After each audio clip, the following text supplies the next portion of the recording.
Matagumpay na napasuko ng Philippine Army ang dalawang magsasakang miyembro ng komunistang grupo sa bayan ng Arteche, Eastern Samar. May umarangkadang balita si Dan Kirk Requiez.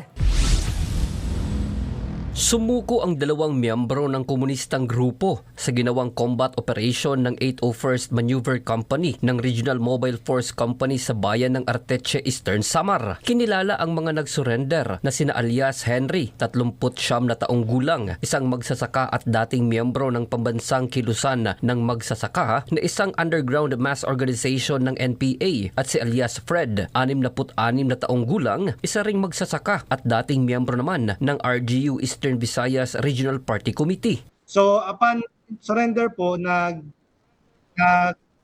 confession si alias Capgo na may binaon po siyang mga cache items within the area po sir na Barangay Inayawan po. Sa ngayon ay nasa kustodiya ng PNP ang mga nasabing sumuko at agad naman nilang binigyan ng ayuda tulad ng financial support at food pack. Inaasikaso na rin ang kanilang mga papeles para sila ay sumailalim sa programang Enhanced Comprehensive Local Integration Program o ECLIP.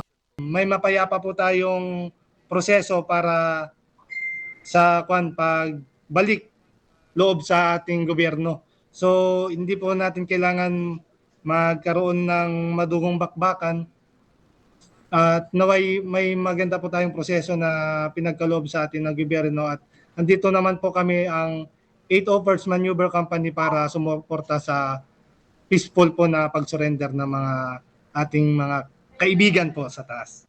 Mula dito sa Tacloban City, Dan Kirk Requiez para sa PRTV News, nagseserbisyo para sa Pilipino.